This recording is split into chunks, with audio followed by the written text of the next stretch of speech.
estamos en ese periodo como de que, ok, sí pasó esto de la pandemia, pero no lo mencionas. Pero es muy curioso, ¿no? Porque lo vemos aquí.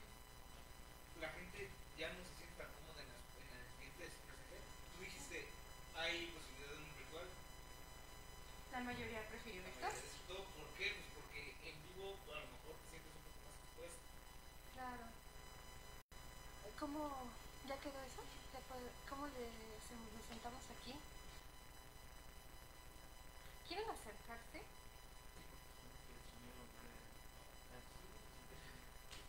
Si quieren. Como tú lo mencionas, es que sí, pues es por ejemplo el PAE, ¿no? O sea, una persona que a lo mejor no ha vivido un evento traumático lo va a decir, ¿sabes qué? No, o sea, ¿quién se pone a convertir esto? Pero a lo mejor personas que sí han vivido un duelo van a sentir muchísimo el impacto de la escena, porque es cierto, o sea, al final puedo perder mucha gente, muchas cosas y a nadie le importa. Claro. Más que a mí. O sea, yo es que son eso, ¿no? O sea, a veces la visión de un director se ajusta mucho a la perspectiva. Sí, y ese tipo de detalles es como a lo que yo quería llegar con ustedes. ¿Ustedes qué película recuerdan que les haya marcado un momento muy simple, por decirlo de alguna manera? No sé, yo les pongo ese ejemplo de esa escena del pie, que se puede ver como muy sencilla, pero para mí tuvo como que un trasfondo muy fuerte, teniendo en cuenta que pues he vivido lutos, que he tenido como que también esa sensación de, ay, pues ya va de madres, ¿no? Entonces, Sí. para ustedes, ¿qué les ha marcado de esa manera? Bueno, yo es que Sí, sí. a mí una película que a lo mejor de niño, Ajá. bueno, no de niño, más bien de adolescente, me marcó mucho, es la de, ¿conocen el cuento de Scrooge? De Vincent, se me hizo siempre muy interesante porque así personalmente yo no era alguien que disfrutara mucho la convivencia con otras personas. Pero esa película me marcó mucho porque...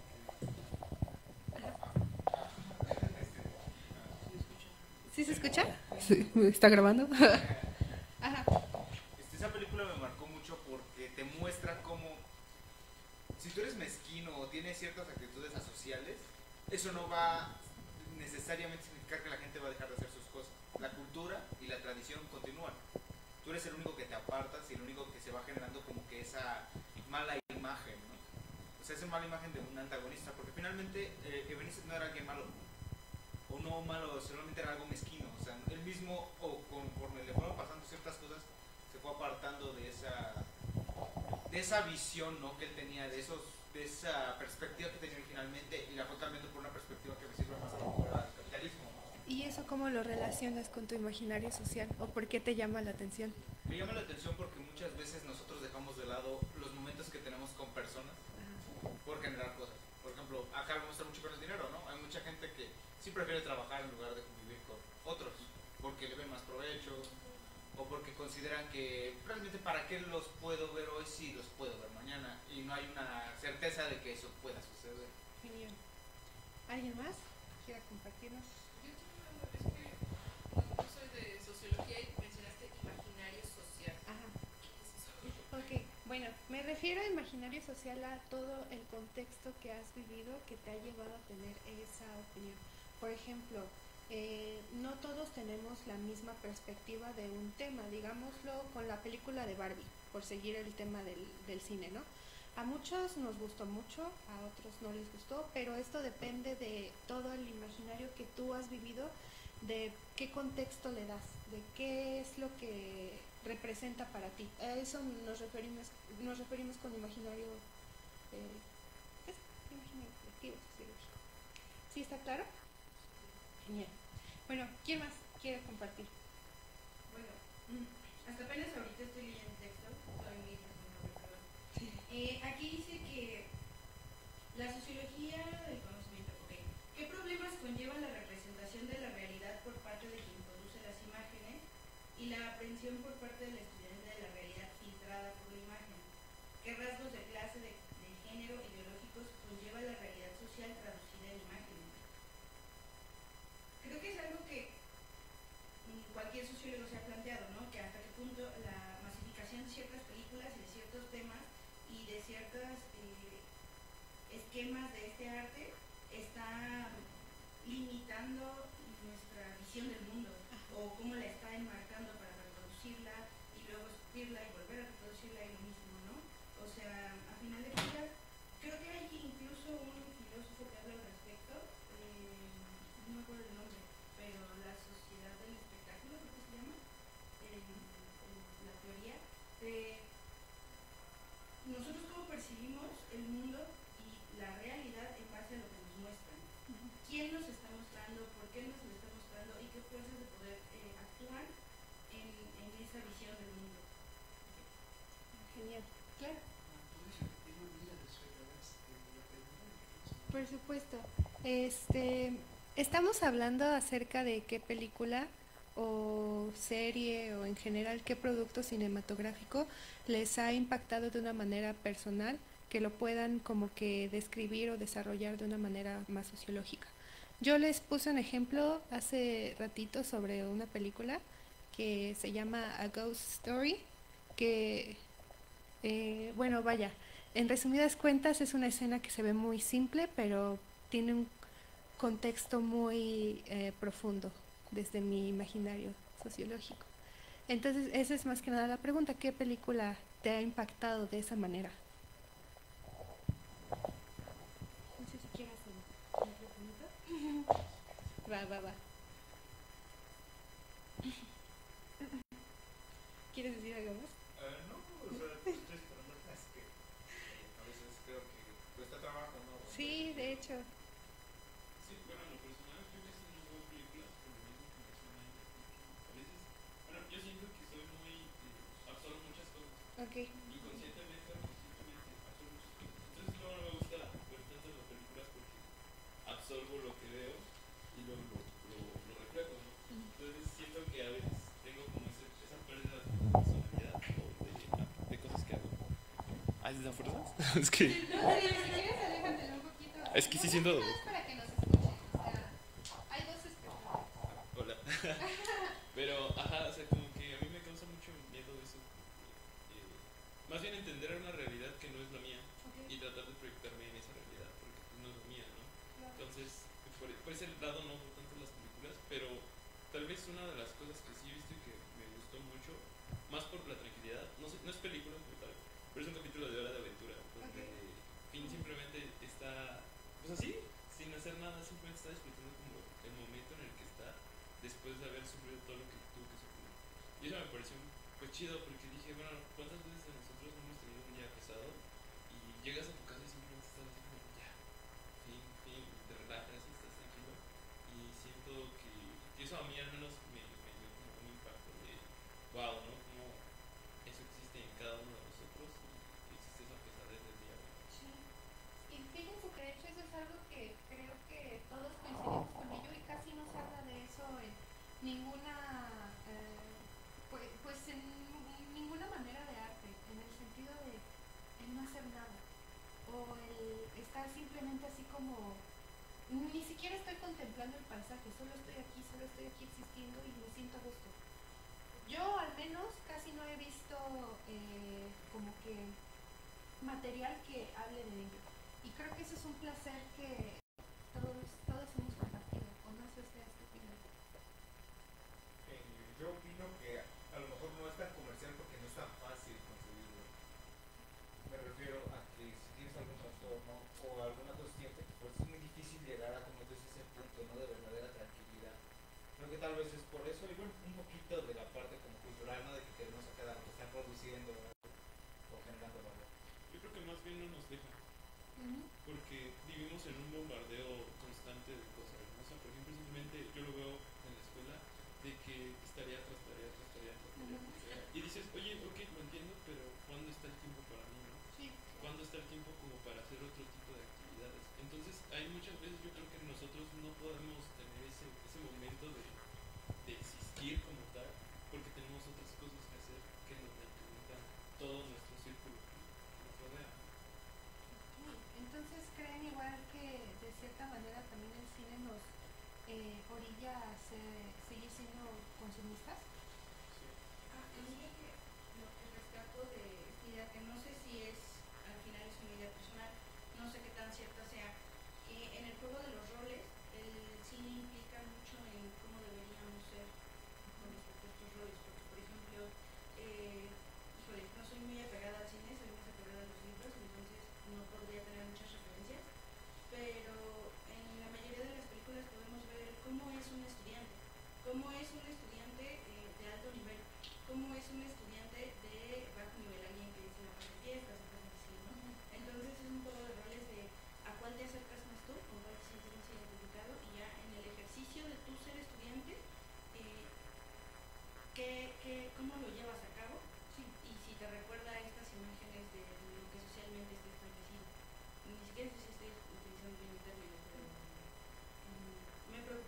por ese lado, porque, por ejemplo, los profesores que tenemos, como dice mi compañero, exigen cierta producción de nuestra parte.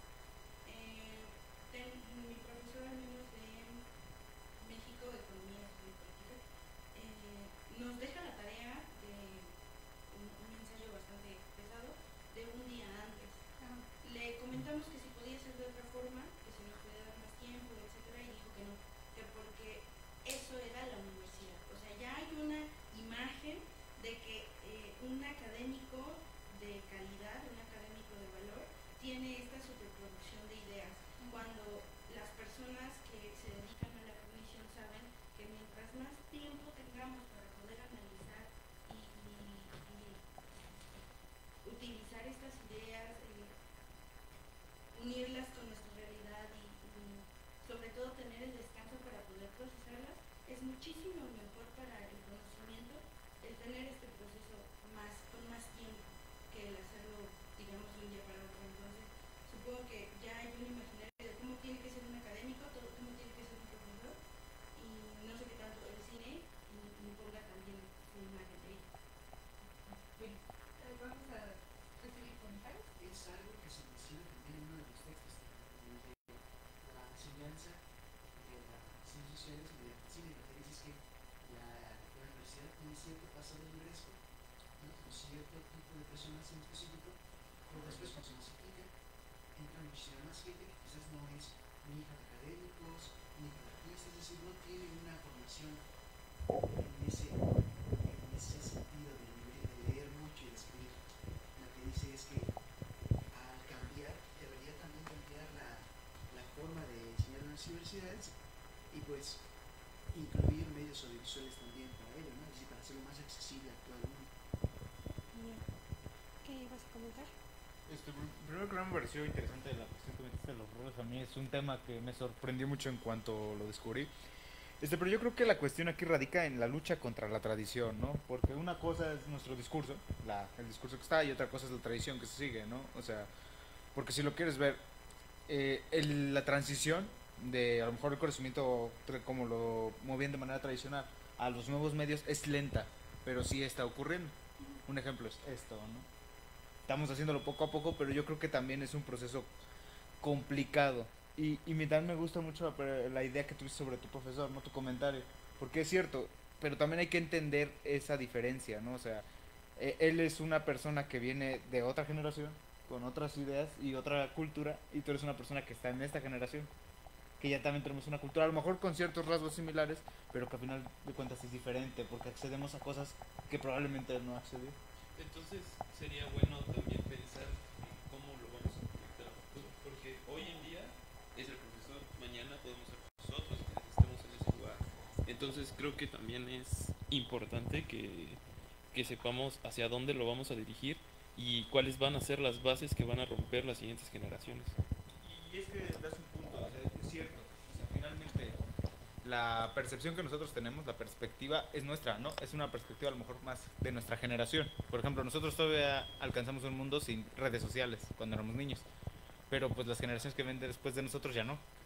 Entonces eso va a ser un choque, ¿no? Pero por eso me refiero que a veces, a pesar de que no nos guste, tenemos que entender que las otras personas tienen perspectivas diferentes, ¿no? Porque vivieron cosas muy distintas.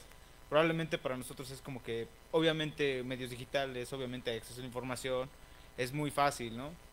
Y no nos genera tanto problema convivir con ello. Pero puede haber personas como ese profesor que sean un poco más conservadores en decir, ay, no, es que yo estaba acostumbrado a esta idea, yo lo hice de esta manera y lo he hecho siempre así. Entonces, ¿por qué me estás diciendo que de la nada está mal, no? Cuando en realidad no es malo, simplemente funcionamos en contextos distintos. No existe el bueno o malo, sino existen puntos de vista y perspectivas, ¿no? Como por ejemplo, a mí cuando me dijeron eso de, es que Hitler no es malo, desde un punto de vista de los que lo apoyaban. Y te pones a pensar y dices, oye, para ellos ese güey era un salvador, para los demás era malo. Y se vio malo por como dicen, los ganadores hacen la historia. Pero justamente a lo que voy es eso, ¿no? De que no existe ni el bueno ni el malo, sino simplemente puntos de vista de cada uno que están pues en sus bases de formación. Okay. Si estamos hablando de legitimaciones y estamos hablando de la academia, mencionas que habría que tener habría que tener una misión con respecto a cómo nosotros pasaremos el conocimiento o cuál es la visión a futuro de la universidad o de la academia, pero no se supone que eso es universal y que trasciende el tiempo. Ahora, si las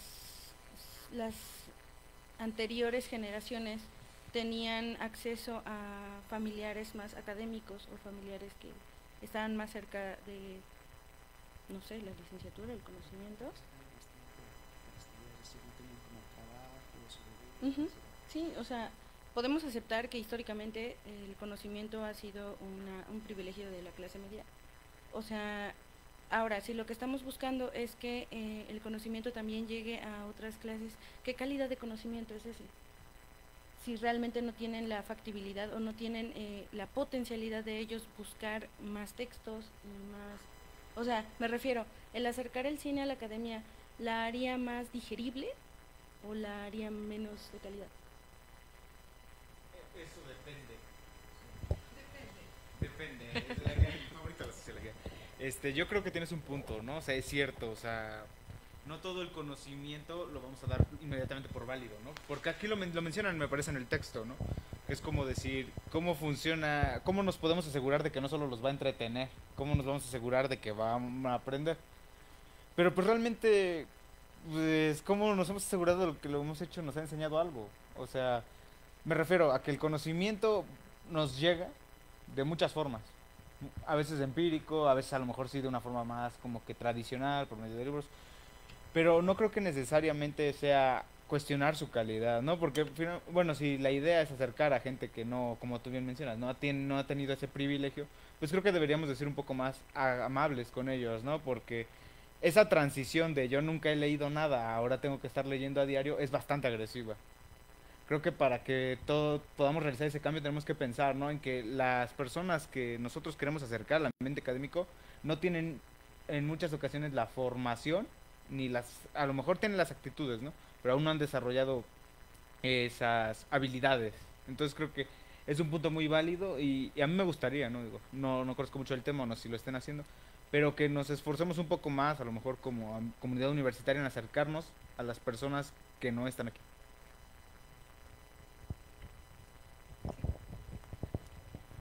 Bueno, hablando de la diferencia entre, bueno, las diferenciaciones que se deben a clases sociales, en realidad ya está y no podemos evitarlo. Es decir, más bien, en las condiciones actuales no se puede evitar. Un ejemplo es que uno de los mayores predictores para el éxito académico es el éxito académico en la primaria. Es decir, hay ciertos predictores específicos que dicen si vamos a tener éxito eventualmente o no.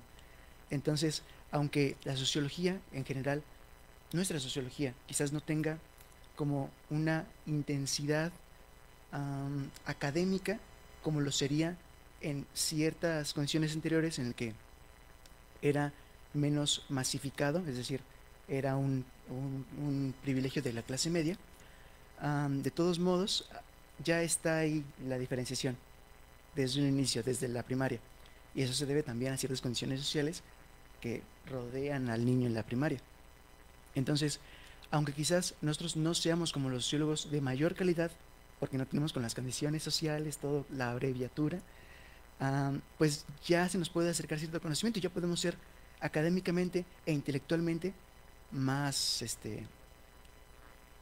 evolucionados de lo que fuimos nosotros mismos hace unos años.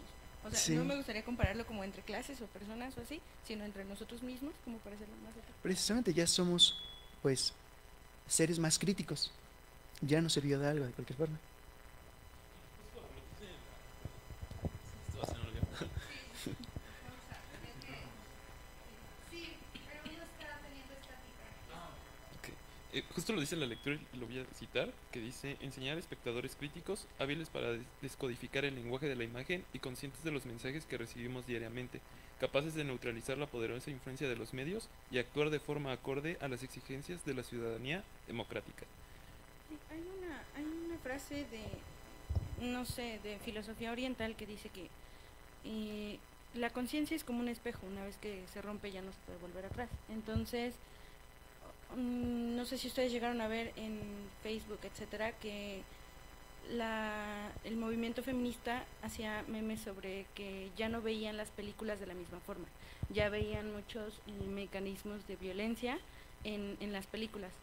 Yo creo que es lo mismo, ¿no? Al tener esta perspectiva consciente o estos lentes sociológicos, ya no vuelves a ver las producciones masivas, cualquiera que sea, de la misma forma.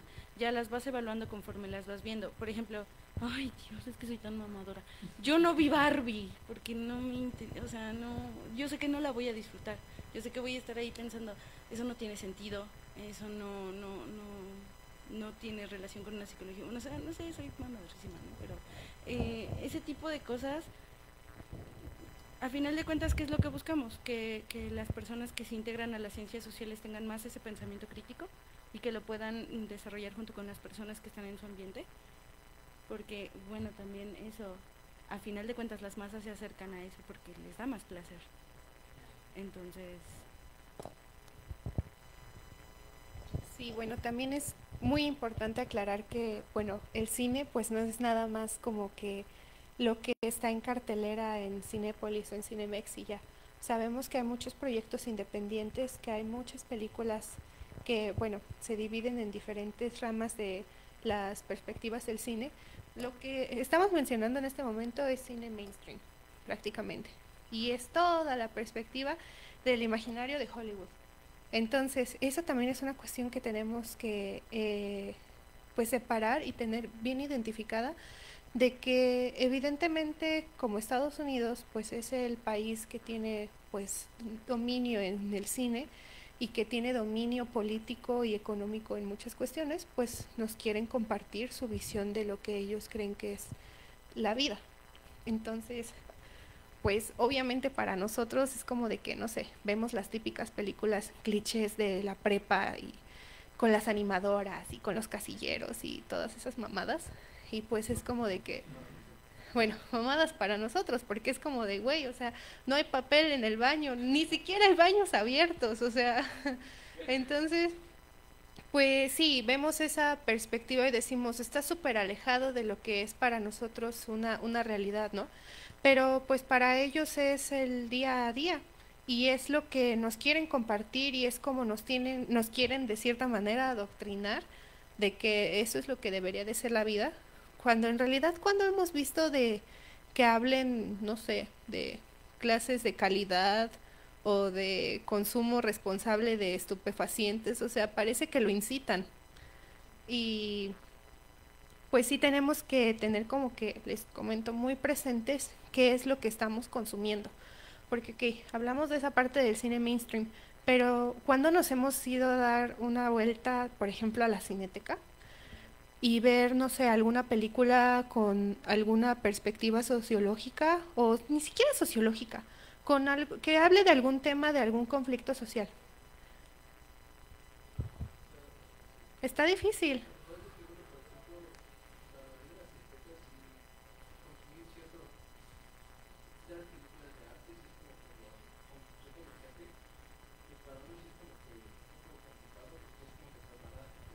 Claro.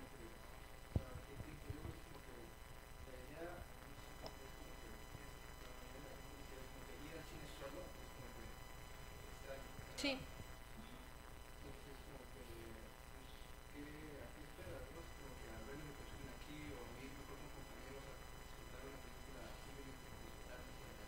Ajá.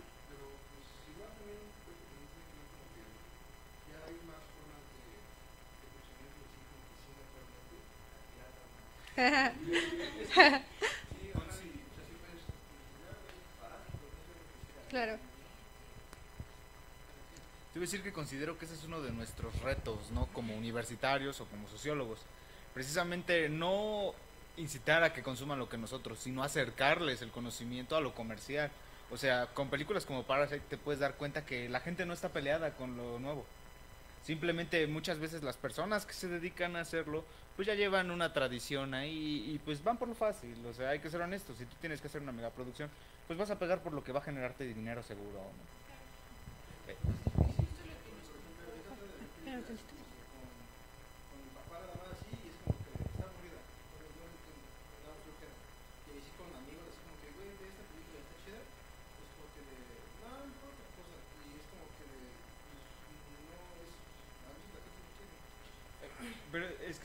cuestión interesante, ¿no? O sea, Va primero y sí, discúlpame.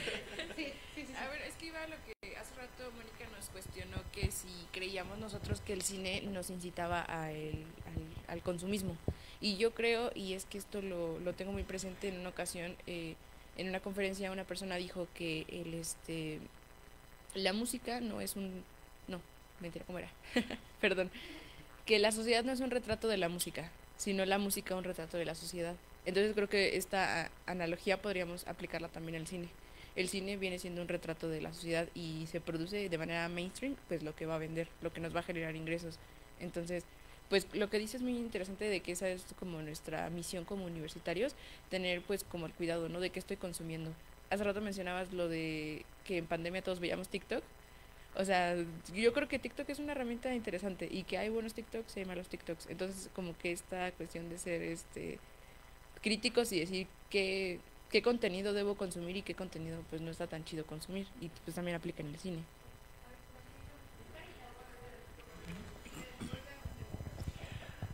Volviendo un poco a la pregunta y luego volvemos a lo demás, acerca de una película que me hubiese marcado, y sociológicamente hablando, justo recordé El planeta salvaje.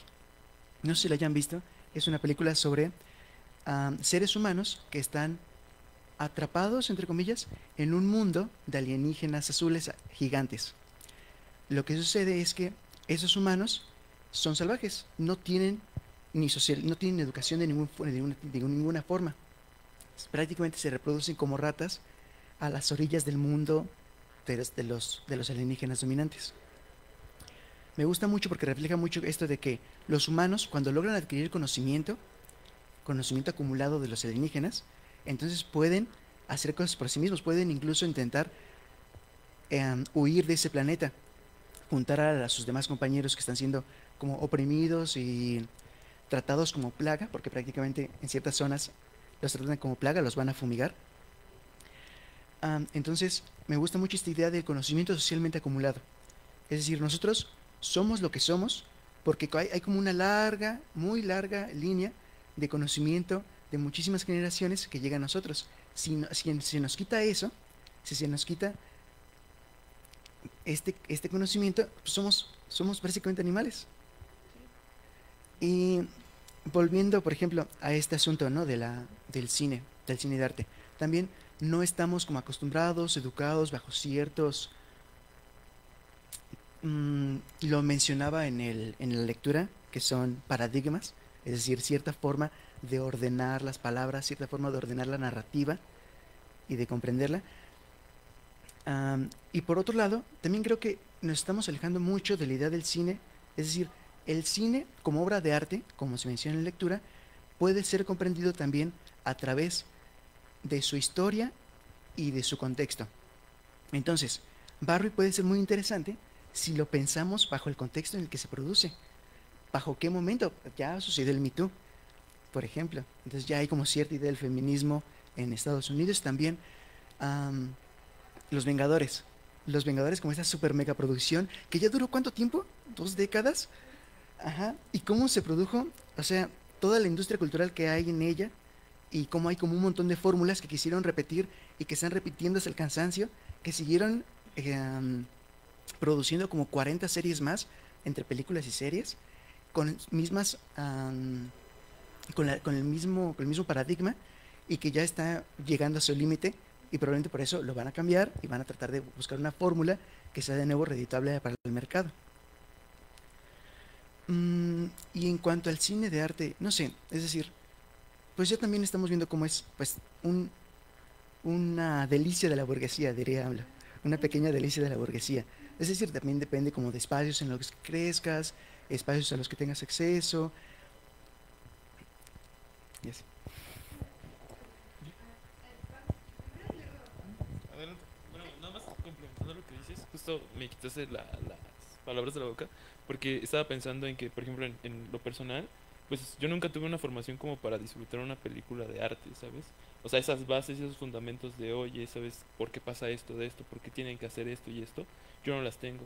Me cuesta mucho trabajo, y retomando todo lo que hemos tomado, creo que nosotros estamos en un punto en el cual estamos rompiendo todo lo que teníamos, ¿no? Estamos poniéndonos esos filtros, como comentabas, para poder ver de manera crítica o de manera puntual ciertas cosas, ¿no? Me gustó mucho el aspecto que tocas, por ejemplo, de Barbie, ¿no? De que ya verlo desde una perspectiva ya puntual, quita todo lo que te pueden poner y como dice la lectura, ¿no? Te quita todos esos filtros y ves ya las cuestiones particulares de la película y creo que se disfruta mucho más porque en lugar de solo quedarte como con la historia normal, te quedas con todo el trasfondo que puede haber tanto cultural, económico, no sé, de cromática, de narrativa, de todo ese aspecto, siento yo que ya enriquece mucho más una película cualquiera porque ya entiendes cada uno de esos aspectos, ¿no? Perdóname. No sé quién. Ah, sí, perdón, no, Gracias. adelante. Es lo mismo.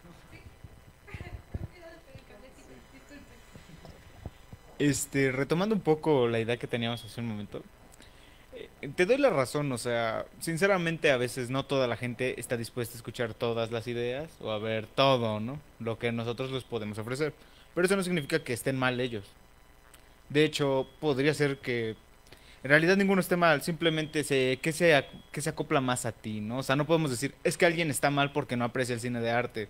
No necesariamente. O sea, no todos tenemos que tener los mismos puntos o los mismos gustos. Porque finalmente esa idea es lo que llevó a Estados Unidos a hacer tantos blockbusters a su estilo, ¿no? Porque ellos tienen tan metida que su perspectiva es la buena, que dicen pues que todo el mundo lo sepa. Y además te digo, o sea, es bonito, ¿no? O sea, entender que a veces, a lo mejor la generación anterior no entiende ciertas cosas, pero algo hicieron bien que nos permitió llegar a esto. Algo nos dieron que nos está permitiendo como que romper esos paradigmas y crear algo nuevo.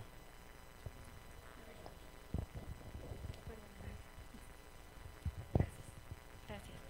En algún momento vi un análisis sobre el K-pop y cómo llega a la fama y dicen que Corea del Sur se dio cuenta por Estados Unidos que difundir tu cultura de forma masiva te daba poder económico y político. Entonces, Estados Unidos es la cultura del mundo. O sea, desde sus inicios históricos son los rezagados del resto del mundo que forman una propia nación y luego hay un documento específico, no me acuerdo cómo se llama, la doctrina Monroe, no tengo ni puta idea, pero el punto es que en base a eso ellos deciden que le tienen que dar libertad al mundo y con esa premisa van y colonizan cualquier lugar con el pretexto de brindarles libertad, cuando en realidad lo que quieren es posicionar su propia idea del mundo como la idea universal. Entonces, estas películas, como dices, nos muestran una imagen de un americano que no empata con nosotros. Cuando nosotros nos acercamos a películas mexicanas, en lo personal no me encantan mucho porque siento que son muy violentas o muy sexuales o muy de adicciones y sin embargo es una realidad mexicana. Lo que no me gusta es ver que sí es México así. Claro, hay una película muy bonita en Netflix que se llama Los no sé qué cosas peces gato y es muy bonito. Es una mujer que tiene 4 hijos de hombres diferentes y tiene SIDA y termina en el hospital y adopta a una chica que está sola ahí. Yo conozco a personas que podrían vivir esa historia. Eso es más compatible con mi vida como mexicana que cualquier película que podría ver en Cinemex. Entonces, realmente México tiene también esta idea de promover una identidad mexicana o podríamos decir que no hay realmente una identidad mexicana que promover o cuál es nuestra identidad. Realmente nuestra identidad son estas violencias y estas enfermedades y todo esto.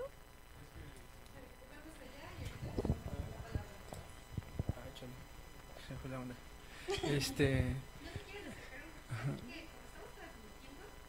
Ajá.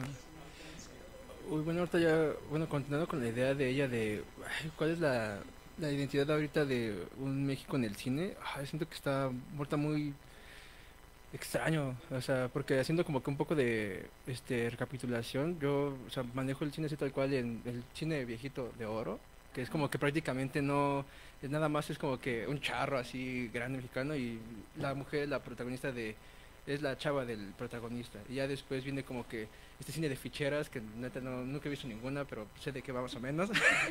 Y es como que, ok, México pasaba por una parte muy extraña. Y actualmente, pues, no sé, al menos los blockbusters que están son comedias románticas, así tal cual, que es como que, ok, ya si te vas a un poco de cine un poco más trabajado, producido, son estas historias igual como que muy sombrías de México, que es como que ok, México son historias trágicas con personajes prácticamente olvidados y así es México prácticamente, ¿no?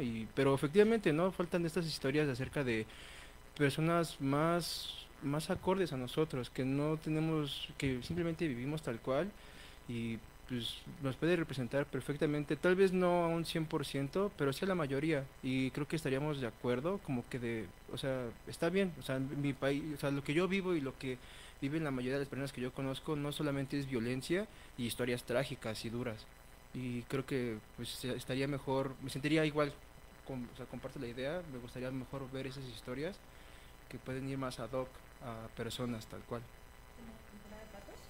Al final de cuentas, ¿por qué vienen los extranjeros a México, no? Les encanta como que el ambiente que traemos, como que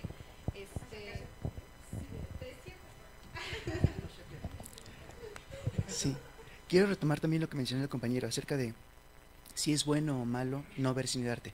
Y es que me parece que quizás no lo es, pero sí tiene consecuencias. Y tiene consecuencias además políticas. Me parece además que, no sé, no recuerdo cómo lo dije exactamente, pero que lo que decían es que el teatro se trata de poner en escenario una parte de nuestra naturaleza y enfrentarnos a ello.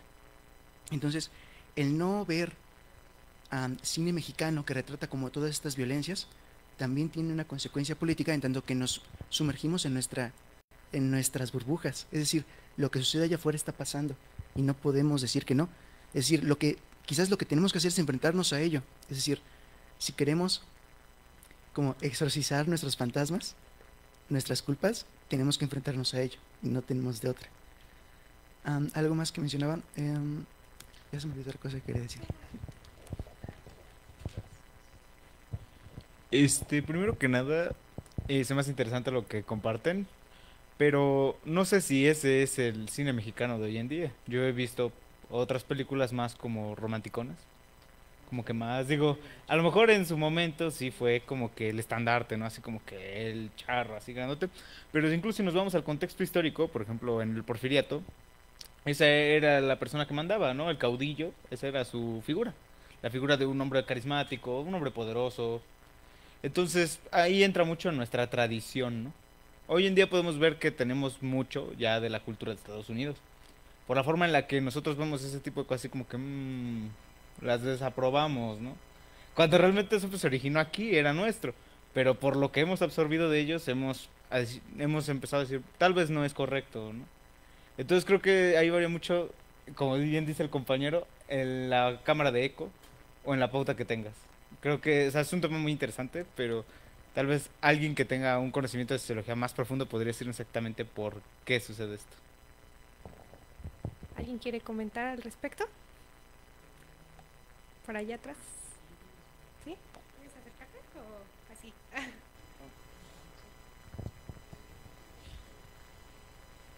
Aprovecho para decirle a quien nos esté viendo en vivo que si tienen preguntas o algo nos pueden comentar. Estamos viendo la pantalla. Ay, hola. Bueno, dos cosas. No sé quién de ustedes dos fue el que decía que hacer películas conforme a lo que vivimos la mayoría, ¿no? Creo que eras tú. Y hay una hay una película bien chida en la que lo peor que le puede pasar a alguien con dinero es convertirse en alguien como nosotros. Ajá. Es como, güey, lo peor que te puede pasar y donde tienes que sufrir es volverte común, es volverte eso, que son esas otras personas, ¿no? Que no pertenecen a lo que nosotros vivimos. Y resulta gracioso porque pues, es una comedia y tú dices, no mames, está chingón y qué chistoso ese güey que no sabe lavar la mano que no saben lavar la ropa a mano, que no saben cocinar, o sea, que no saben hacer todas esas cosas, ¿no? Hay una escena en la que no me acuerdo cómo se llama, esta chava está lavando la ropa y le echa un putazo de jabón, un putazo de agua, la ponen en la pared y nada más les corre así. Y nos resulta gracioso porque para nosotros es normal el decir, oye, es que así no se lava la ropa. Lo chistoso es en qué momento empezó a haber como como tanta separación entre una clase y otra, que llegamos al punto en el que la gente no sabe algo tan básico para la mayoría de la gente, que es lavar la ropa o tender ajá, hacer cosas del diario justamente. Y algo que creo decías tú, no me acuerdo cómo te llamas, Oliver, ¿qué estabas diciendo? Ay, ya se me olvidó. Ah, de cómo el charro era la figura máxima, ajá, que había en ese momento, o bueno, quien poseía la autoridad en ese momento, y en esas películas era representado de esa manera. Creo que algo más interesante que hablar de cine útil o cine inútil o de taquilleras o como sea cual sea el término que usemos, creo que es importante ir viendo cómo va evolucionando quién tiene el poder en las películas. O sea, no solo decir, bueno, antes era el charro y ahorita ya no veo nada porque pinches películas feas. No, desgraciadamente o afortunadamente hay gente que va a verlas. Por eso No Manches Frida tiene 2 partes al menos. o sea, no, sí existe la intención de ofrecer un producto así, pero también existe la intención de consumir un producto así. Entonces, ir buscando, comparando como qué personajes aparecen en qué películas, creo que está más interesante que solamente quedarnos en decir, es que esto es cine de calidad y este cine es crítico, porque incluso el cine que pudiera parecer no crítico, como No Manches Frida, también es un reflejo de lo que estamos viviendo como sociedad, ¿no? ¿Por qué chingados un güey que no, o sea, no la he visto al 100, he escuchado, pero por qué chingados un güey que no ha tenido un título universitario que es requisito para ser maestro? ¿Cómo es que llegó a ser maestro para empezar? O sea, ¿qué está funcionando mal en el sistema educativo para que alguien que no tiene conocimientos, que no tiene ese desarrollo, esa formación, llegue al punto de convertirse en un maestro? Nos lo presentan de forma cómica, hasta hilarante, y dices, qué cagado, ¿no? Pero también es reflejo de lo que está pasando ahorita. O sea, ajá, no hay que quedarnos en es útil o es inútil o lo hacen para vender o sea, sí. Pero también incluso creo que en los productos que se hacen sin pensar tanto son los que demuestran más cómo estamos como sociedad, ¿no? Porque un producto que piensas mucho pudiera ser Roma, que no he visto. Imagino que ya, no sé quién hizo Roma, Cuarón, ya tiene una idea de lo que quería hablar. Él ya tiene como este mensaje que quiere dar o de las cosas que quiere hablar, y toda la película gira en torno a ese mensaje que él quiere dar. Ahora, si la gente no está pensando en cuál es el mensaje que quiere dar con la película No Manches Frida, creo que es más fácil ver algo más transparente de la sociedad, ¿no? No solo eso que el autor, el director o quien sea nos quiere enseñar. Ajá, no solo estamos viendo la perspectiva, estamos viendo lo que percibe. O sea, no estamos viendo lo que interpreta de la sociedad, que pudiera ser el caso de Cuarón, sino que estamos viendo, en el caso de No Manches Frida, las percepciones, a lo mejor sin tantos filtros, que tiene el productor o la productora de dichas películas o productos culturales. Pónganse chidos con los sobrinos. ¿Quién? Hola.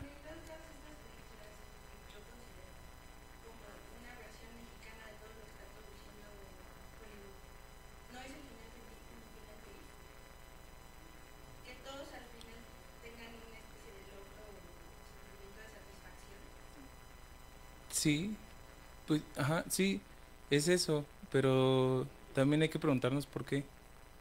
¿Por qué hemos llegado al punto en el que lo único que deseamos es el éxito? O sea, ¿desde dónde viene este empuje? Porque a lo mejor sí las películas de antes eran como situación, conflicto, resolución, va. Pero creo que hasta las películas de hoy en día, llevamos 20 años viendo Los Vengadores y todo terminó en una cosa. O sea, todos estos problemas, estas situaciones llevaron a la resolución máxima de este conflicto, pues muy cabrón, que antecedía a todos los conflictos anteriores, ¿no? O sea, Thanos fue el que provocó lo de la primera de los Vengadores, la primera de los Vengadores, no, la segunda, que es la del robot, la de Ultron, fue resultado de lo que antes provocó. O sea, ya venía como este empuje desde antes. Entonces sí es lo que nos venden, o al menos de lo que se habla mucho es, como dice la compañera, ¿no?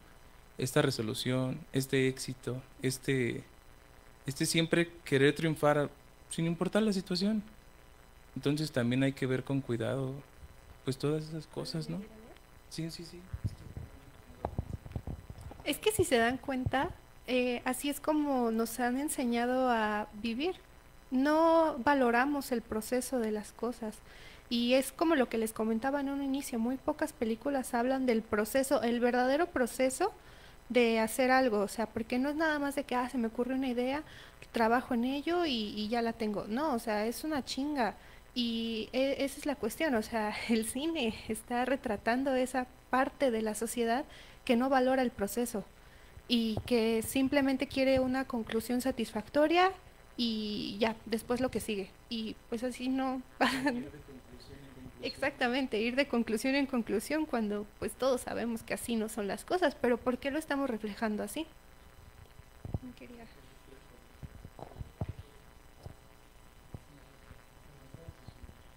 Demasiada sociología.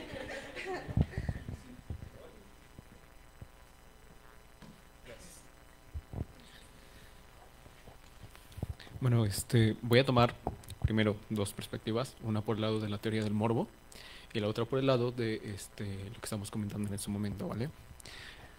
¿Por qué actualmente las películas están enfocadas en esa manera de captar la atención por medio de cualquier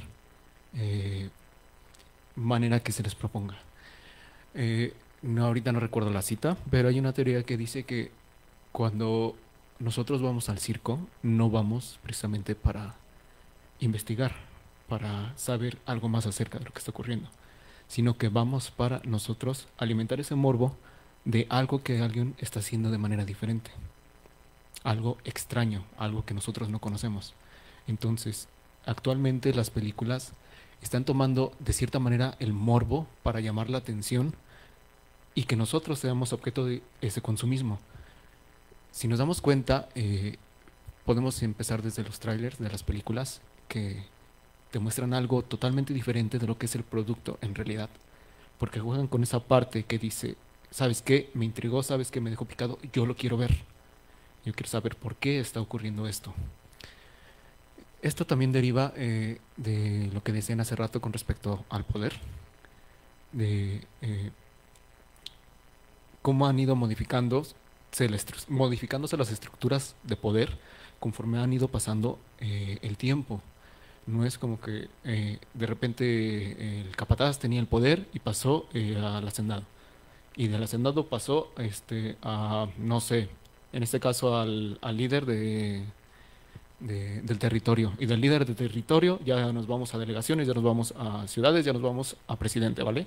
¿Cómo es que hemos ido ascendiendo poco a poco dentro de estas mismas escalas de poder y cómo se han ido modificando? Además de que una vez esa persona tiene el poder, no lo va a soltar. Eso ya se sabe, el poder es embriagante hasta cierto punto, ¿vale? Tomando esto en cuenta, también nos damos cuenta de si estamos dentro de estas mismas dinámicas de poder, nosotros también caemos dentro de el poder, bueno, dentro de los gobernados por el poder de aquellas otras personas. Se ve, retomando las películas, por ejemplo, la de la más reciente del director de la película del infierno. No, la más reciente. Que viva México. Que viva México. No sé si alguien ya ha visto Que viva México. Les voy a ser sincero, yo viendo la película Fue un martirio verla. La primera parte, voy a hablar desde la parte de la persona que lo ve, ¿vale? Desde, digamos, un punto no crítico. De la primera parte a la mitad, pasable. De la segunda parte hacia el final, pasa algo que era lo que estaban hablando hace rato. El final feliz.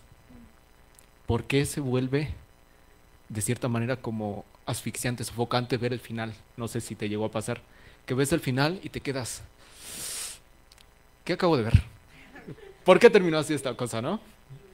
Eso no hubiera pasado. ¿Por qué tenía que terminar como terminó y no como yo quería que terminara? De cierta manera, también esto está enfocado con respecto a la ideología que nosotros tenemos con base en la meritocracia. Ya todos sabemos que no funciona la meritocracia como está en realidad sustentada, ¿vale? Pero retomando esa misma idea, es terminar con ciertos méritos, terminar con ciertos finales que satisfagan aquella idea de que me autorrealicé. Todo está así hecho. Podemos ver desde, no sé, la Odisea, que dice, no, es que agarró, terminó, y fue toda una odisea, es hasta un verbo, una odisea para llegar al punto culminante. Exactamente. Hay otra, por ejemplo, está el libro Noches Blancas, no sé si le han leído, la novela, ¿sí? Un libro, bueno, una novela bastante bonita, pero igual de estresante al final. No sé si la quieran escuchar el spoiler o hasta aquí lo dejo para que lo puedan leer. ¿Spoiler? ¿Quieren el spoiler? Vale, de manera rápida. Se trata acerca de una persona, acerca de un soñador, ¿vale? Dicho soñador está en la temporada, no me acuerdo en qué temporada está ubicada, pero el chiste es que está ubicada en Berlín, si mal no recuerdo. Y sucede durante las noches blancas, que es un tiempo en el cual allá las noches no se vuelven noches, sino que sigue siendo blanco, sigue siendo como si fuera de día, pero ya es de noche, ¿vale? Son alrededor de 4 o 5 días. Y el libro transcurre en estas mismas 4 o 5 noches en las cuales el soñador conoce a alguien. Este alguien resulta que estaba sola, llorando, y ese sentimiento de protección viene derivado de otra cosa, pero ahorita parece que este no es el tema, de quererla proteger.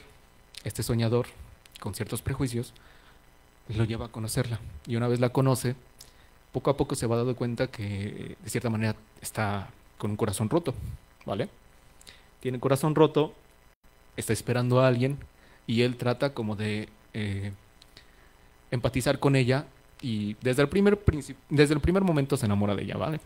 Una vez se enamora de ella, tienen estas 4 noches que según para ellos son mágicas y poco a poco se van enamorando, entre comillas, en realidad más el soñador, hasta que llega el punto en el que el soñador ya está totalmente perdido en que quiere algo con ella.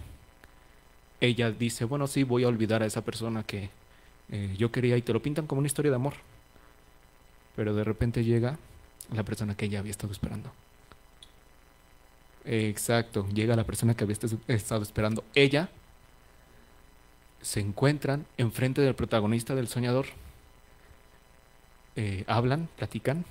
Regresa ella con el protagonista, le da un beso, se despide y se va con el otro. Exacto. Desde ahí ya dices, se supone que era una novela de romance, ¿no? Ajá. ¿Por qué no terminó como yo quería que terminara? Posteriormente, ella le envía una carta en la cual le dice, sí, gracias por todo este tiempo. Gracias, pero no gracias por todo este tiempo. Pero no quiero perder como que ese contacto contigo. Quiero que tú estés, como eres muy especial para mí, en 4 noches. Otro tema ahí. Pero en 4 noches eres muy especial para mí. Quiero que estés ahí, incluso en el momento en el que nosotros nos casemos, porque te quiero tener cerca. O sea, lo pensaron, el protagonista también. Entonces él en ese momento dice, ¿sabes qué? No, yo prefiero mejor aceptar mi soledad. Y es cuando da una especie de monólogo en el cual dice, en este momento, más bien en el momento en el que recibí dicha carta, fue cuando empecé a dejar de ver aquellas noches blancas. Y terminan también en ese mismo momento las noches blancas en ese lugar. ¿Vale? Ahora sí, después de toda esta tergiversada de tema, regresamos. Esta idea de que, con base en la meritocracia, de que no, en realidad nosotros debemos de regirnos por méritos y llegar a determinada fin, atravesando por dicha odisea. Principalmente eso es lo que nosotros sentimos, lo que yo pienso que sentimos con respecto a por qué las cosas no terminan como queremos que terminen, por qué no tienen un final feliz, por qué esto que era de cierta manera predecible cambia. Y al mismo tiempo esto juega con el morbo. Porque dice, bueno, ¿por qué no quedó así? Yo estoy enojado, yo estoy frustrado de por qué está así. Entonces es una partida doble con respecto a esto.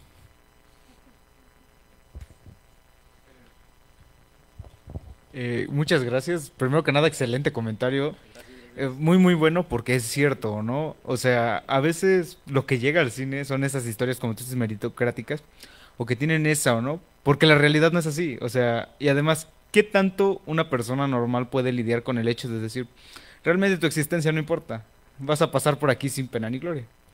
Es algo muy doloroso y algo que la mayoría no podemos aceptar porque tenemos un ego enorme, ¿no? Decir, es que estudio sociología. Sí, estúdiala si quieres, pero realmente tú no vas a ser Max Weber o Karl Marx. O sea, tú eres una persona que lo hace por, qué sé yo, por algún motivo personal.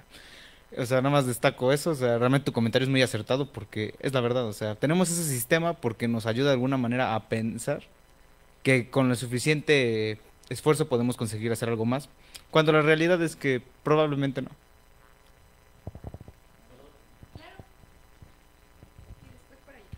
Retomando la misma idea, bueno, también el mismo sistema que nos ha inculcado la meritocracia ha hecho, bueno, viene también de parte del sistema en el que nosotros estamos manejando, que es parte del sistema capitalista.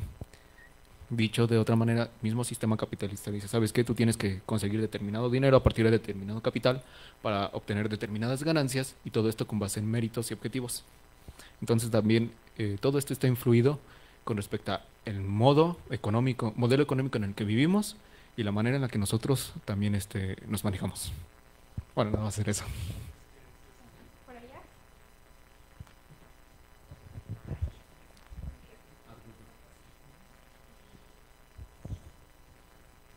Ok, hay una película que se llama Hunger, creo que es tailandesa o algo así.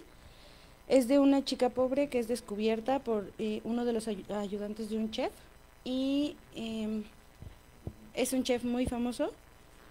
En algún punto ellos dos hablan y él está en el hospital, nadie lo visita y ella le hace una sopa muy especial que le hacía a su padre y él le dice que lo que le hace especial es que es de pobre.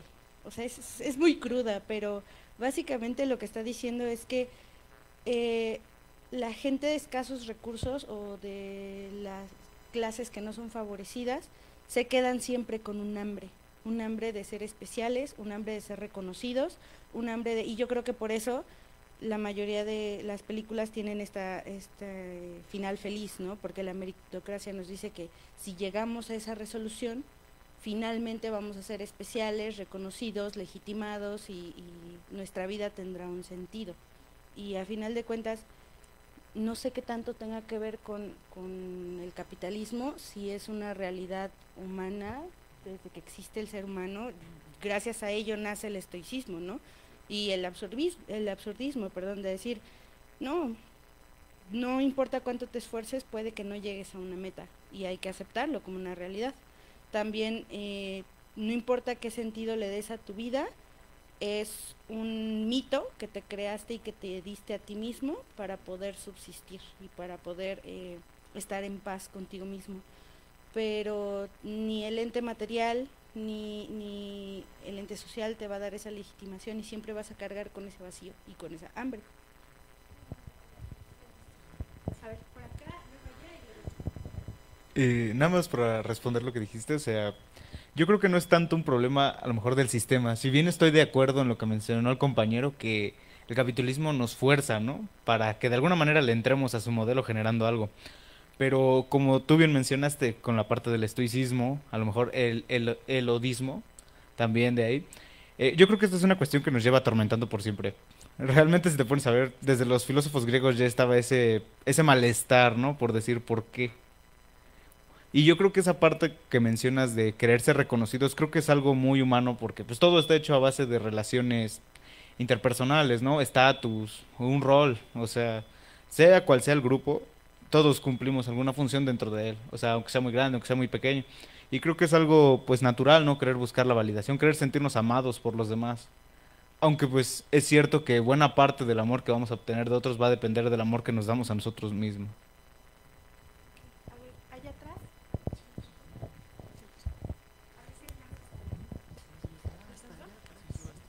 ¿Me alcanza o me paso para...? No, sí, ya sé que me paso.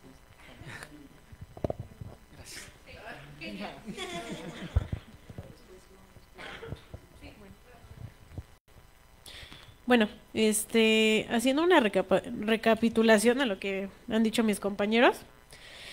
En cuanto hablan del cine mexicano, mi mente vuela y me lleva a las películas como El Infierno, La Dictadura Perfecta, Que Viva México, Solo para Adúlteros, La Gran Seducción, que también está ahorita en Netflix, y obviamente me hace recordar a María Félix, a Cantinflas, entre otros actores mexicanos, así como también películas o series mexicanas. Obviamente también me recuerda al libro de Laberinto de la Soledad, con el concepto que tenemos sobre nosotros los mexicanos, y haciendo como un conjunto, como vamos a llamarle, como un collage de todo lo que hemos mencionado hasta ahora, pues no puedo evitar pensar en cómo se da nuestro día a día, ¿no? O sea, cómo se conforma el cómo se proyecta en las películas y el cómo nos cuesta a nosotros llegar hasta donde estamos, ¿no? Porque tenemos ese concepto de que, ok, voy a egresar y en cuanto egrese voy a trabajar.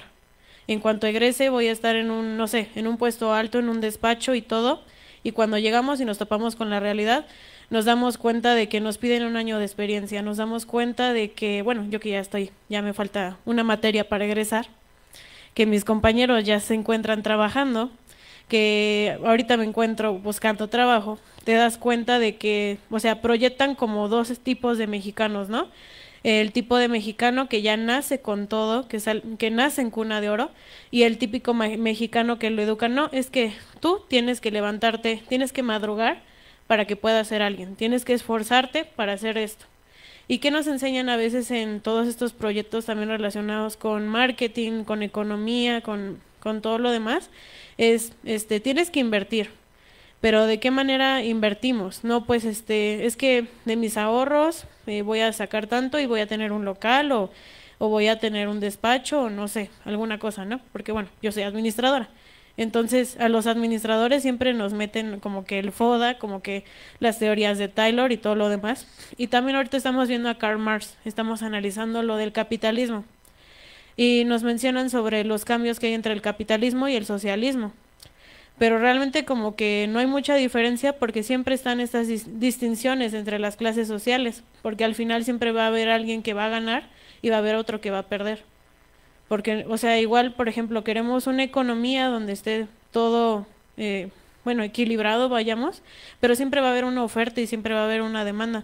Siempre va a haber unos que necesiten más y otros que necesiten menos, y al final siempre va a estar Carlos Slim, o al final van a estar otros ejecutivos ricos, como los dueños de Apple, entre otras marcas, y siempre van a estar ahí.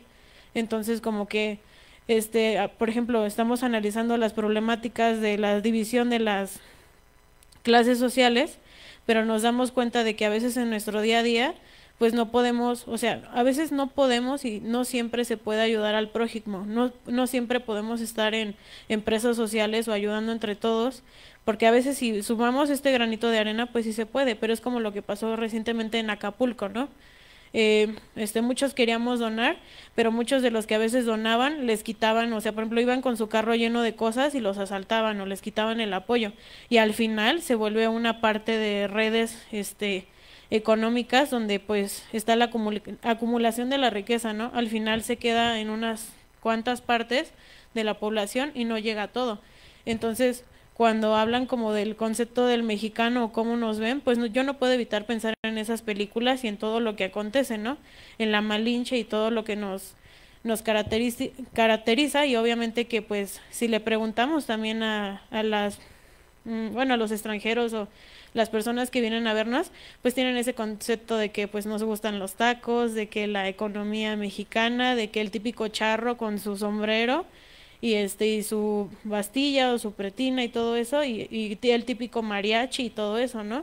Y no podemos negar también la enorme presencia de la gentrificación que también ahorita existe, ¿no? Y también, por ejemplo, de algunas películas que mencionaron ahorita que están muy buenas, muy buenas referencias.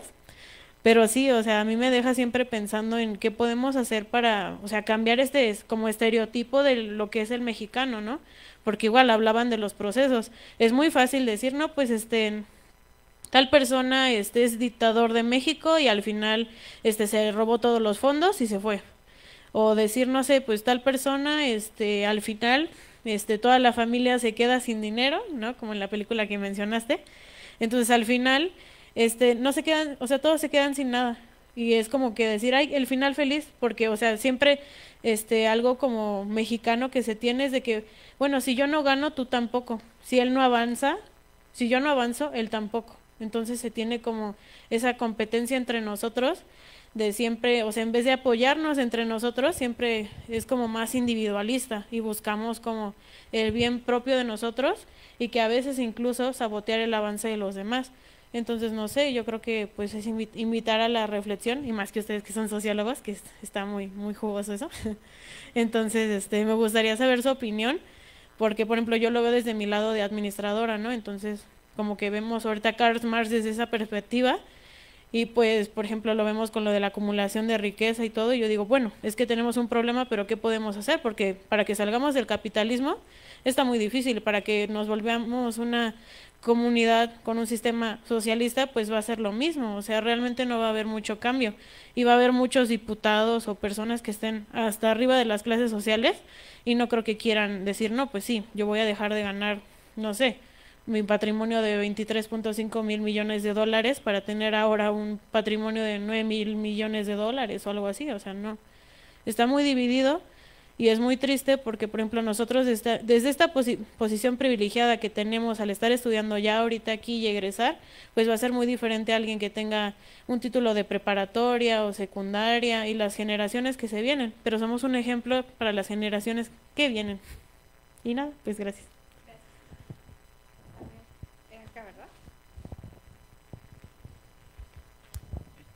Bueno, yo quería aunar a esta idea de que como todos estamos hablando acerca de cómo es decir, este cine proviene de un contexto económico social particular, ¿no? El capitalismo, ¿no? Y las relaciones sociales que de ella desprende. Y también es que sabemos que este cine no solo es exitoso en Estados Unidos, ni solamente en el mundo occidental, es decir, es exitoso a nivel mundial. Por lo tanto, me parece que también habría que pensar, no sé, es decir, la humanidad lleva contando historias desde no sé, me parece que el primer poema es de hace 8 siglos antes de Cristo. Pero la función social de lo que contamos no es siempre lo mismo.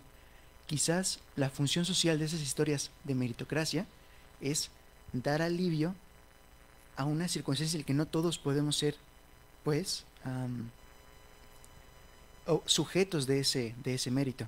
En un mundo en el que, y bueno, necesariamente, o no sé, pero en el que se suele ser excluyente, un exitoso requiere que alguien no tenga éxito. Una historia de mérito nos viene bien a nuestro ser, ¿no? Nos da alivio.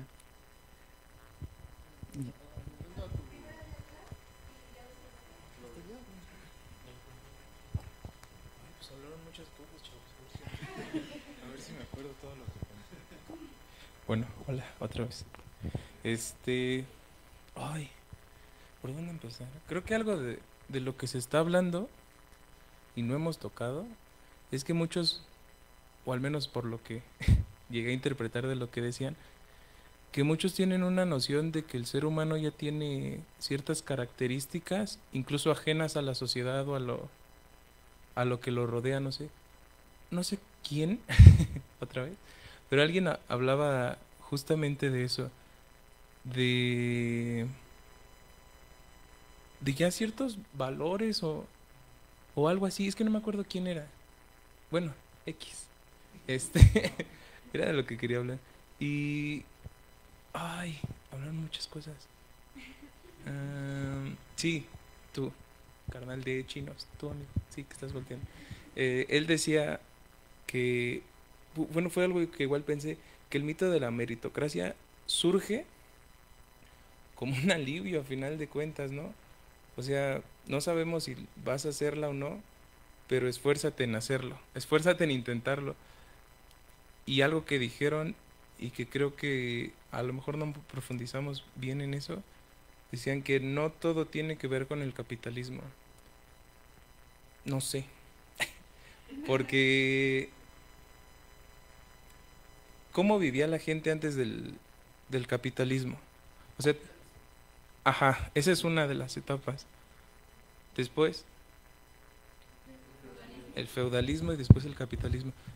Lo importante creo que es plantearnos desde qué momento estamos interpretando esas etapas. Para nosotros, o en esta etapa capitalista, el modelo esclavista se nos hace impensable, ¿no? O al menos supongo para la mayoría. Pero todos conocemos a alguien o sabemos de historias de un call center que trabajan ¿cuántas horas al día? Ajá, el feudalismo era otra manera de explotación, pero ¿cuánto tiempo trabajaban al año esas personas? No siempre estás cosechando, no siempre estás cultivando, no siempre son tiempos óptimos para cosechar. Pues estamos como que entendiendo como esto como una generalidad que realmente no. O sea, ¿cuánto jornadas de 8 horas diarias para alguien que se dedica a cultivar, a cosechar? A mí se me hace un chingo. O sea, ¿por qué no estamos viendo, por qué decimos que estas son épocas o etapas anteriores? ¿Por qué son menos? ¿Por qué tienen menos validez que lo que está pasando ahorita? Todos sabemos, como decía la compañera, que a lo mejor cuando terminemos, si es que terminamos, pues quién sabe qué pedo, nadie sabe qué va a pasar, si va a ejercer, si no va a ejercer, si va a encontrar chamba, si no va a encontrar, qué tipo de trabajo, a qué tipo de trabajo aspiramos saliendo. Tengas contactos o no, hayas hecho tu servicio o no. O sea, yo creo que sí responde muchísimas de las cosas que estamos pasando, sí responden al sistema en el que estamos viviendo.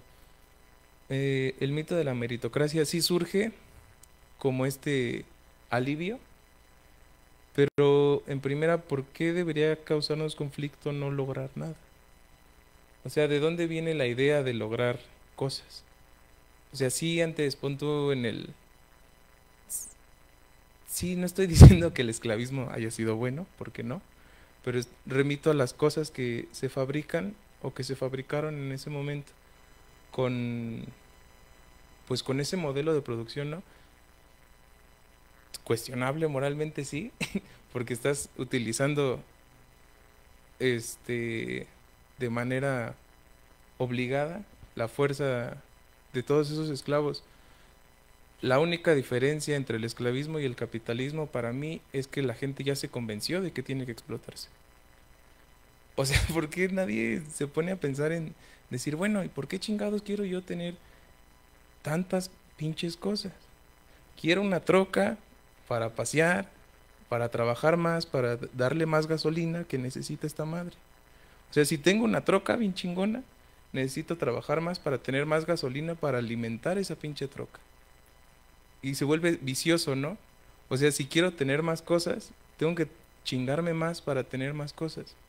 ¿Por qué no estamos pensando las cosas al revés? ¿Qué es lo mínimo necesario que necesito para vivir? O sea, creo que eso es como una reflexión que deberíamos hacer todos antes de... No estoy diciendo que abandonemos nuestros sueños, porque no.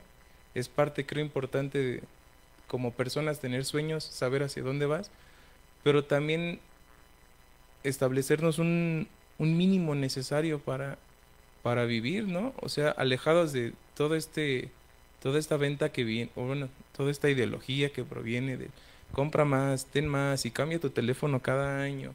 A lo mejor no es nuestro caso, ¿por qué no? Pero hay gente que sí vive sobre esas cosas, ¿no? No somos los más, afortunadamente supongo, porque si no el mundo no da para solventar todo eso, pero igual creo que está bien ponernos a pensar qué cosas realmente quiero y qué cosas realmente necesito. O sea, ¿realmente necesitamos tantos pares de zapatos? ¿Tanta ropa?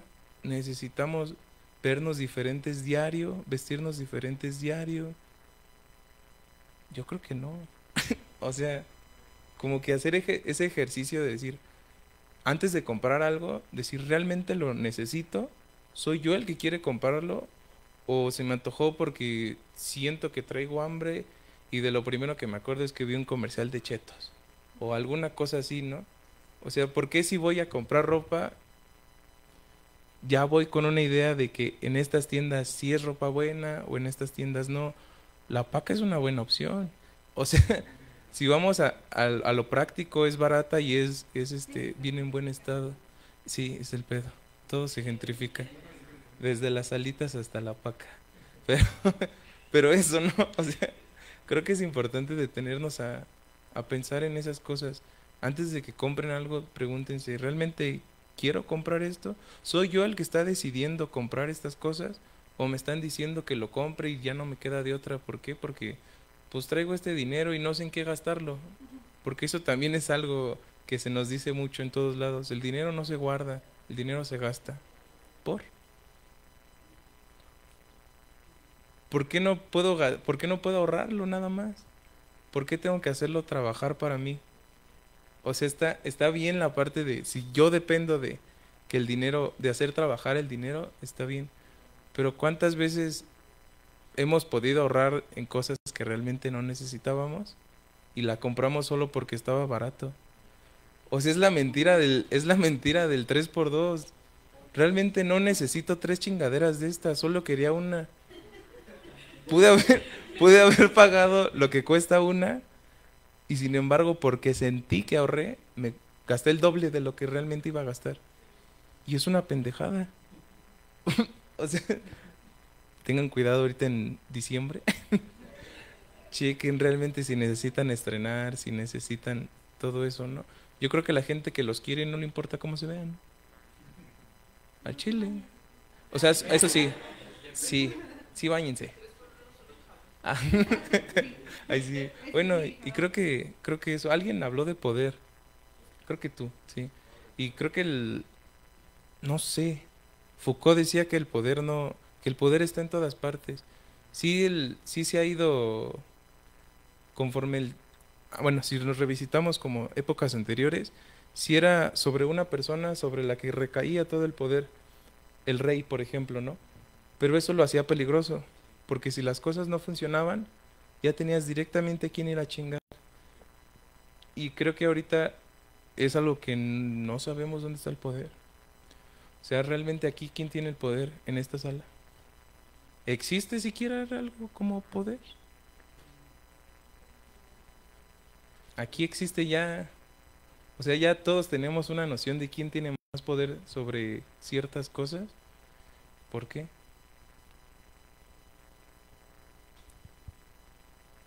Entonces pregunta en serio. ¿Por qué? Pregúntense ¿por qué? ¿Por qué creemos que ya alguien aquí en esta sala tiene poder? ¿Es la forma en la que estamos sentados? ¿Es de las cosas que hablamos? ¿La manera en la que hablamos? Si todos somos iguales, ¿qué nos hace diferentes entonces?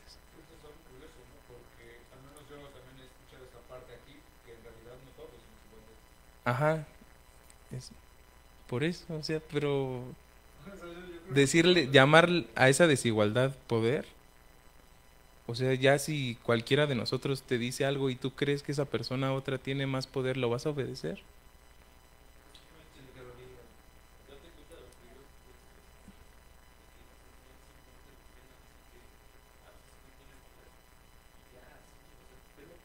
Ujú.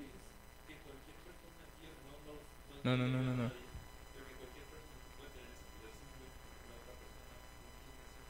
Ajá, otorgar el poder.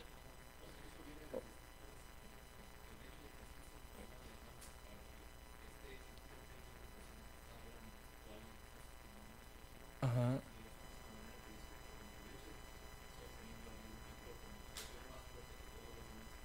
Sí. Ajá.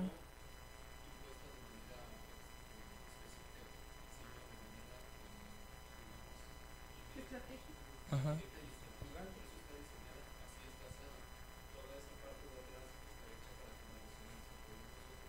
Sí. Sí, sentir.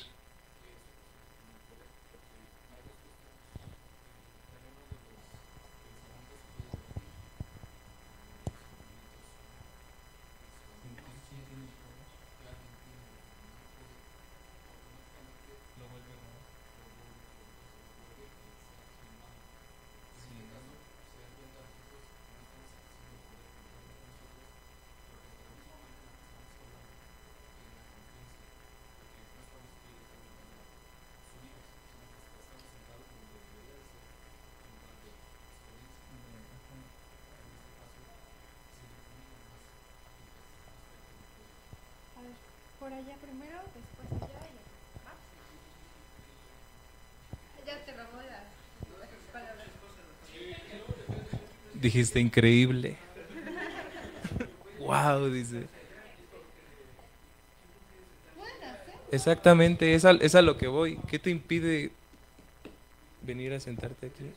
¿Por qué? Ajá, güey. Pero, por ejemplo, ¿qué actitud tomarían si les digo que ahorita viene la coordinadora de sociología? Es que ese es, ajá, ese es el pedo.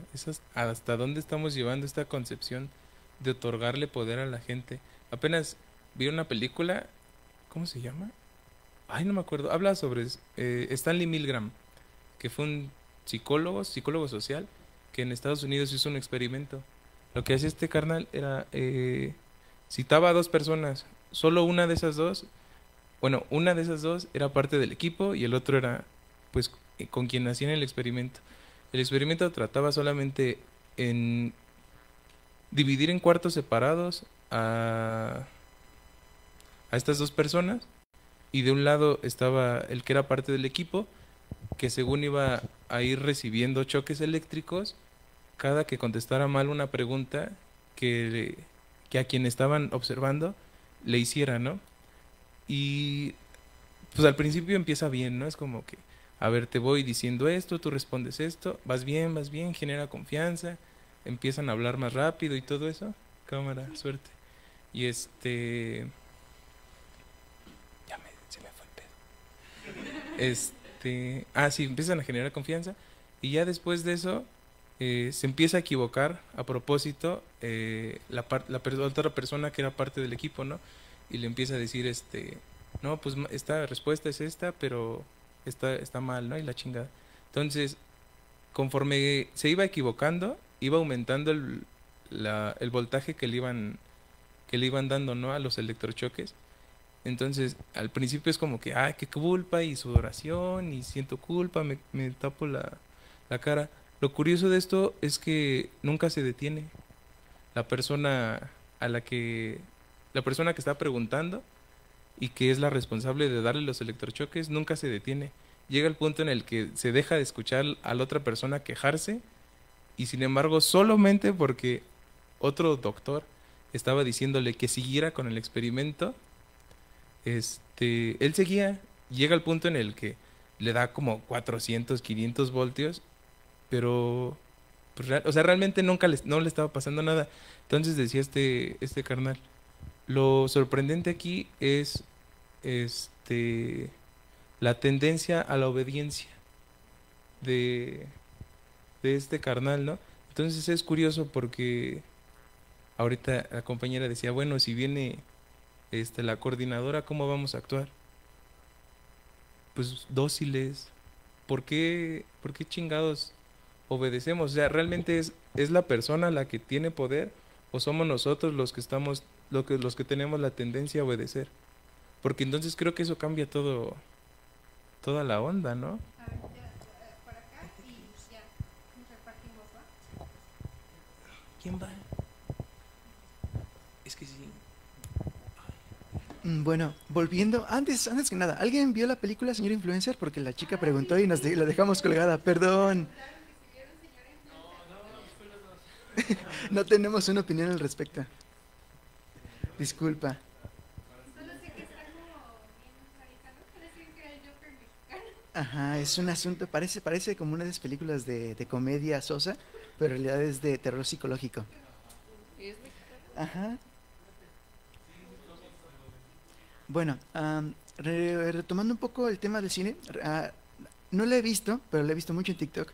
Habla acerca de un hombre, de una pareja, que formaron a su familia en el bosque y le enseñaron como esos asuntos mucho de teoría crítica, es decir, era mucho una visión libertaria acerca de la educación.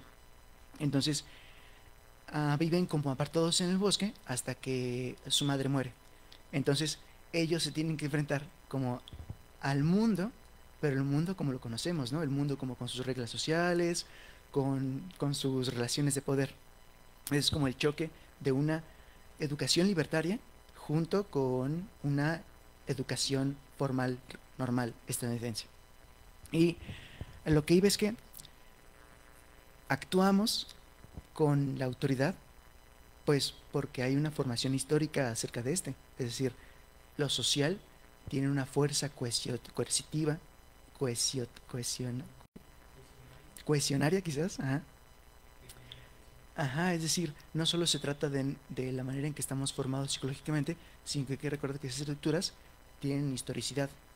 No solo eso, sino que además, y es por eso que los comunistas no hablaban acerca de tomar el poder por la democracia. Ellos decían convencer a los convencibles y luego hacer la revolución, porque las estructuras de poder tienen, a fin de cuentas, están respaldadas por el poder físico, por la fuerza física.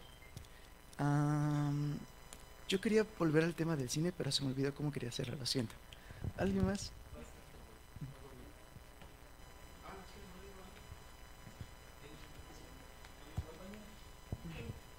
Bueno, solamente.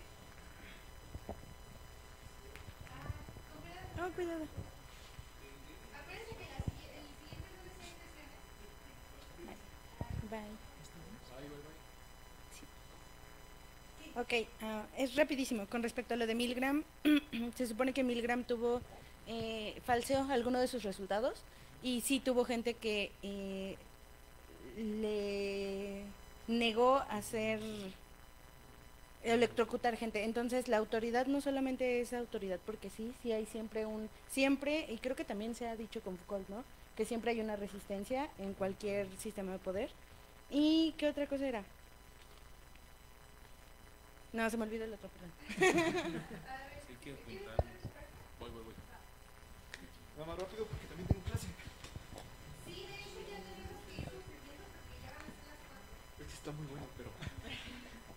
Voy a tomar algunos términos que habían hablado con respecto a... De manera muy rápida, según yo. Vale, con respecto a la moral que hablábamos hace rato de si estaba bien o mal el sistema esclavista, el capitalista y el socialista. Creo que depende mucho también del momento, el lugar y las condiciones en las que estamos situados. Ahorita en este momento, de cierta manera, nos creemos que tenemos cierta condición de ser críticos con respecto a que, ¿saben qué? Yo soy un ser super evolucionado con respecto al ser de hace 1500 años, que ahora sé pensar mejor, que ahora sé diferenciar entre distintas estructuras de poder. Y yo pienso que el esclavismo está mal, o que el feudalismo está mal. Y ahora nos regresamos a la mente del feudalista. Es que yo soy un ser que está dotado, etcétera, etcétera, etcétera, y yo creo que el esclavismo está mal. Y después todo menos esclavista, ¿no? Y ahorita capitalista todo menos feudalista o todo menos socialista, ¿no? Y en el esclavismo lo mismo, no recuerdo ahorita qué otra estructura de poder había, socialismo primitivo. Entonces, depende mucho de dónde estemos situados, ¿vale? La moral. En cuanto a la satisfacción. Aquello en lo que nosotros volvemos a lo mismo de las películas y de los finales felices que nos causan insatisfacción, pero también está situado con respecto a que nosotros vivimos en una cultura en la que buscamos la satisfacción inmediata, vista ya sea desde maneras de, tengo tantos likes, es un éxito mi foto, ¿no? Pude pasar mi materia, ¿qué satisfacción me da? Pude alcanzar, no sé, hace rato no alcancé Fruit Loops en la cafetería, qué tristeza, me siento insatisfecho por lo mismo. Exactamente, ¿no? Y la persona que hace... Pero sí lo salvaron, pero sí, y ya tiene dueño. No, y también, ¿por qué esas personas suben ese contenido? Me siento un ser moralmente superior porque salvé un perrito, porque ayuda a una persona necesitada. Volvemos a eso mismo, la satisfacción inmediata. Es un tema bastante complejo y largo, pero nada más los dejo ahí como para picarlos, de hacerlos pensar con respecto a ese tema. Y después nos vamos a lo mismo, el sentido de pertenencia y los descuentos, de que platicaba con él el otro día. Güey, iba a agarrar unos audífonos en tanto de descuento. Me contesta él. Sí, güey, le chingaste 800 pesos cuando gastaste 2,000 y tantos, ¿no? Güey, ahorré 800, gasté 2,000. Entonces, volvemos a lo mismo. Estamos acaparados por el consumismo, inmersos totalmente en él, también para llegar a tener un sentido de pertenencia. Es que no tengo el último celular, yo está bien viejito, no me siento perteneciente a la demás comunidad. Es que ya están feos, que a lo mejor no decimos directamente qué van a pensar acerca de lo que traigo, pero sí pensamos, es que se ven feos. ¿Feos para quién? ¿Por qué se van a ver feos? Que alguien te está vigilando constantemente, y con esto lo digo con respecto al poder, ya que es diferente el poder a la autoridad, a la legitimización, ¿vale? ¿Por qué? Porque, retomando el ejemplo de que llega la coordinadora, no conocemos a la coordinadora, algunos sí, pero ¿por qué decimos que nos vamos a aplacar cuando no estamos haciendo nada? Porque hay algo que legitimiza su poder, el puesto de coordinadora. Regresamos al ejemplo de el experimento del doctor y los choques. ¿Por qué le hacían caso si no lo conocían? Exactamente, los títulos es una condición y legitimización de un cierto poder. Si un doctor te dice, tómate un paracetamol con naproxeno, y otra persona X en el metrobús, tómate un paracetamol con naproxeno, ¿a quién le vas a creer? ¿Por qué? Por su experiencia, estudio y su legitimización, que está en forma de título. Ahora regresemos a eso, entre un doctor titulado y un doctor estudiante, es lo mismo. O si trae un uniforme del IMSS, ¿no? Y ahora ya regresamos a clases sociales, si trae un uniforme del IMSS o de, no sé, algún hospital. Si te lo dice un doctor hombre o una doctora mujer. Ahí ya tenemos también una cuestión. Y depende también de los valores con los que fuimos inculcados.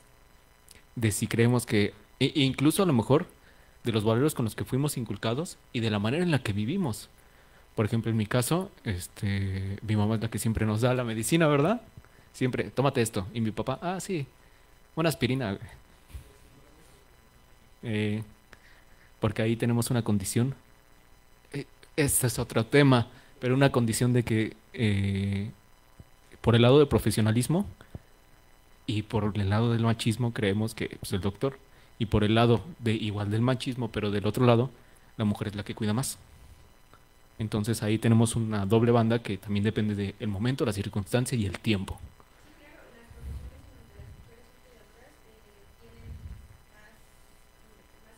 Sí.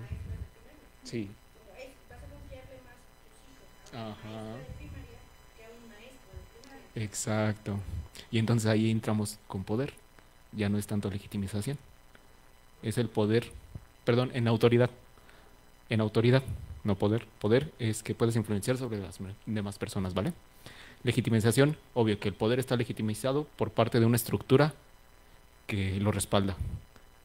Y en autoridad, con respecto a que está por medio de Ay, no recuerdo ahorita el concepto exacto, pero el chiste es que hay algo que ya lo tiene sustentado. Voy a investigarlo para traerlo completo a la siguiente. Y dentro de eso también tenemos los gobiernos que tienen el poder de ejercer presión y cohesión sobre las demás personas. El único que tiene ese poder es el gobierno. ¿Por medio de qué? Por su aparato primigenio, el militar, la milicia, la policía. No están tanto para cuidarnos, están para ejercer un poder sobre de la población, que está legitimado con base en las leyes. ¿Vale? Y creo que ya porque tengo clase. Bueno, eso era más que nada mi participación. Bueno, aterrizándolo un poquito y para concluir con respecto a lo del cine, pues sí, evidentemente también cómo vamos legitimizando todas estas como instancias de poder, pues a través de lo que consumimos. Entonces, ok, para concluir, pues los invito más que nada a que lo que sea que consuman, lo que sea que vean, lo vean desde una forma crítica.